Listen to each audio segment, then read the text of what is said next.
I'm shocked. I am shocked that you don't understand why people like me and millions of other Americans are upset, annoyed, and looking for answers that a guy like Common would be entertained at the White House. Look at the picture. It's hard not to blame us, but time forgives. In the shy where the young die often. Common traveled to Cuba, all right, to meet with Joanne Chesimard, who was convicted of killing a New Jersey state trooper. Common said, quote, "Damn, this was somebody who fought for my freedom." This is a cop killer. This is a woman who gunned down, along with two other accomplices, a woman who is a member of the Black Liberation Army, who they found 16 live rounds in her purse. And this guy thinks she's great. Thinks she's innocent. No. She's great. Well, but also this was somebody who fought for my freedom. It made me want to do better in life. I can't speak for him because I'm not him. Yes. I don't think. Not yet. I can rap. I rapped on the show, and I think it was pretty impressive. Oh, Riley! Oh, really? I know that you feel me because I jokes to the folks while you choke on that smoke. You are saying that he is celebrating a cop killer or promoting cop killing. No, I'm not saying he's promoting cop killing. Well, people on your network are. Let's just speak to me. All right, I'm talking to you. Celebrating a cop killer, yes. Okay. Here's the only distinction I would make there, and I can't speak for him. What I think he's doing is not celebrating, but honoring someone he thinks was wrongly convicted of cop killing. I think he believes she was convicted unjustly. Okay. Now, again. So that's fine. And if Common wasn't even born when this crime took place, thinks that based on nothing because the evidence is overwhelming, all right, he's entitled as an American to do that. The President of the United States, though, takes him into the House, all right, thereby validating him. Come on, that was a bad decision. It was a bad decision. You're saying that by having him at the White House, that, in essence, was tacit approval of everything he's ever done. No. To some extent. It validates him, all right? As an individual. It elevates him as an individual. As a poet or whatever. Do you know how many poets would have liked to have been there? Let me ask you a question. No. Let me ask you a question. All right. Why was he selected, in your opinion? Why did he get that honor, in your opinion? Because I think he's not defined as an artist by this Assata Shakur case. This is big. I think he's defined, well, I think it probably isn't as big in his career as you might think it is. Let me go to a different point, if I may. It sounds like what you're saying is, and correct me if I'm wrong, and I don't want to be wrong when I'm with you, because you know I got mad love for you. That's a rap phrase. I got it. All right. Correct me if I'm wrong. What you're saying is, if an artist supports someone that has been convicted of killing a cop, they should not be allowed to go to the White House. No, it's a little bit more than that. Okay, say it again. I am saying that when a president invites someone, in this case the First Lady invites someone, the resume has to be put in front of them. And they have to select people who are almost unimpeachable, all right, because they're getting that honor to go to the White House. This guy is controversial all day long with this stuff. Not only did he support this cop killer or celebrate the cop killer, he celebrated another one in Philadelphia. Again, he's celebrating someone he thinks was unjustly. He's not celebrating. Is this Perry Nason we're talking about now? Is this the most brilliant lawyer of all time? Who? This Common. Common. Well, let me ask you a question. On. Are you familiar with Leonard Peltier? Yes. Okay. Leonard Peltier was convicted of killing two FBI All right, now we're going on to Wounded Knee. It's similar. All right. No, it's not. Why is it not? Because you're pettifogging the issue. It's the exact same thing. It's a guy convicted of killing a law enforcement official. No? Guess who wrote a song about Leonard Peltier? Yeah. Bono. Okay. Guess where he was? The White House. Booyah! All right. That's a rap word. Did Bono? Yes. Did he actually come out and say that he was innocent? I think that's the crux of the song. No, I think it was raising questions about it. And the basic theme. Now who's pettifogging? Now I can't even see you. I can't. You're pettifog. No, that is exactly the same. Okay. Bob Dylan wrote a song about a convicted killer named Hurricane Carter. He's been to the White House. Why are you drawing the line at Common? There is a selective outrage machine here at Fox that pettifogs only when it suits the narrative that suits them. This guy is in the crosshairs in a way that he shouldn't be. Whether you agree with him or not, you may think he's ignorant in believing that Assata Shakur is innocent. You may think he's ignorant in believing that Mummy is. But then guess what? Bono can't go to the White House.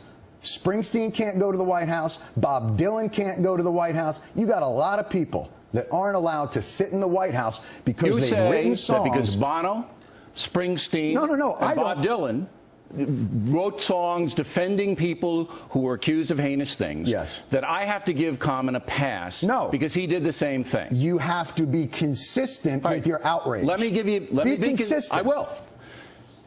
Common visited, went to see.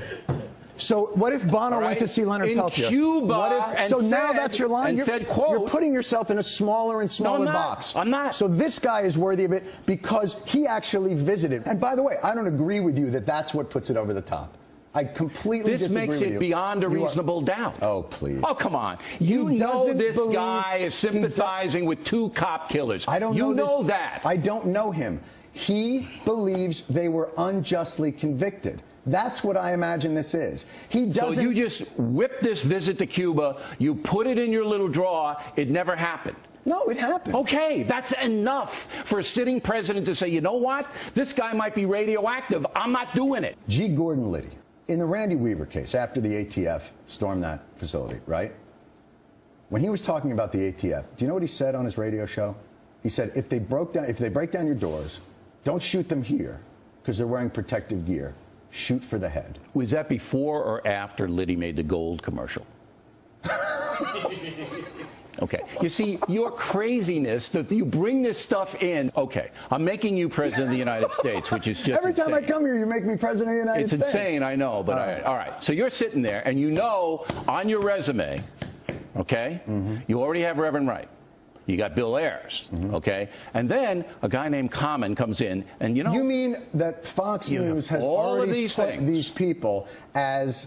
They've basically connected the dots as though these are the most influential people in my life. You have a history of associating with dubious people. You know that. I know it. Everybody knows it. And then you say, you know what? It's a good idea to bring in a guy who sympathizes with a cop killer. Do you think that's a good decision? Here's what I think. I think Common believes that this woman You're the president. Will you make that call?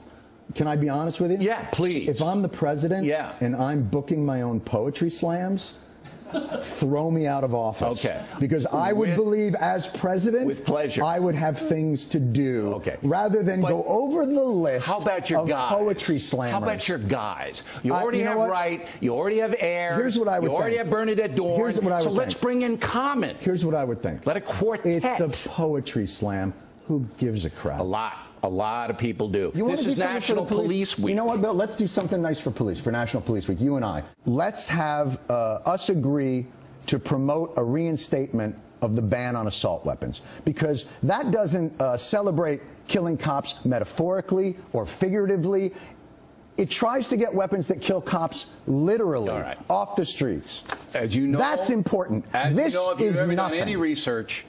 No, you do support it. Correct. I'm saying and why don't you get the entire apparatus here? The apparatus. The infection machine that is the overreaction. You mean the diverse opinions that we have here? Unlike your network? You have not a diversity of opinion. Oh, stop. You bring in people like Combs so you can beat him around the head with pillows. He has no defense mechanism here. He's kind of just like, Combs is a smart guy. He's a very smart guy. He actually likes you, which... I like him as well. He's a very kind of... Can I say this? I like you as well. It saddens me to see you wasting your time. All right, now. And by the way, songs are not literal. You know that, right? Oh, stop. Like when the Weather Girls sing It's Raining Men, it's not really precipitation of males. All right. It's a metaphor. Stop attacking the Weather Girls. They're one of my favorite groups. Are they really? Yeah, I love them. All right. The thing I like about you is you do take cheap shots all the time, but you defend those cheap shots. Let me tell you something. It very well. That's not the only thing you like about me. I'm like a shot of Levittown right in your ass. Now, Iran's building, nuclear weapons over there, and if they get them, they might give them to some guy named Ahmed,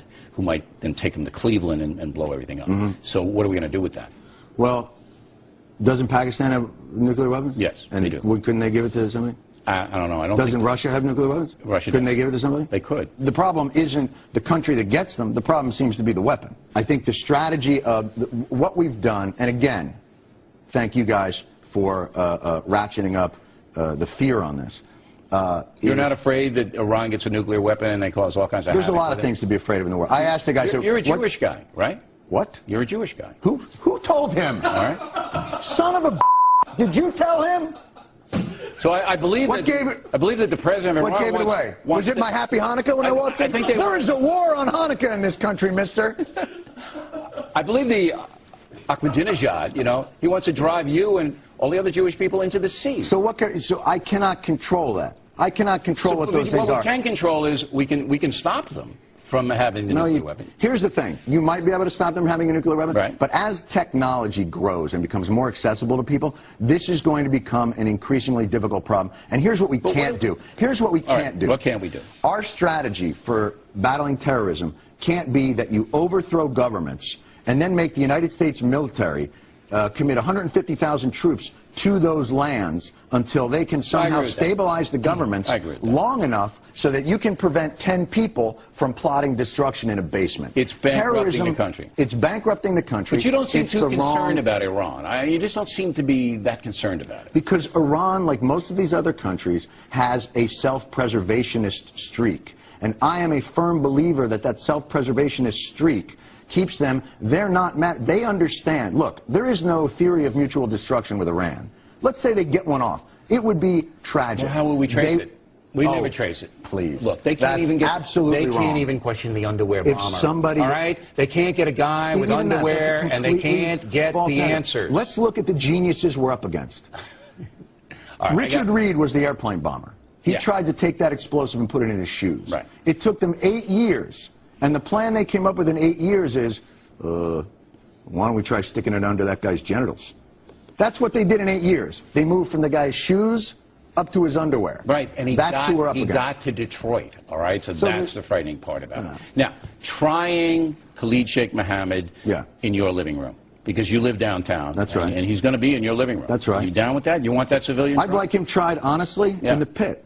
I'd like him right in there. And I'd like him to be executed at halftime of the Super Bowl. But really, and then reanimated so we could do it every year. 600 million, 700 million going to cost the city. We don't have any money here anyway. I'm glad to see that you're suddenly very concerned about cost. I am. I'm a fiscal conservative. No, and I think maybe when the Iraq War was coming up, you might have mentioned that. It would have been a big help. I said many times on this program that was not a good thing to do. All right? You said you would apologize if they didn't find weapons of mass destruction. And I did. I said I was wrong many times. That whole Iraq thing did not go well. Let's go back to KSM.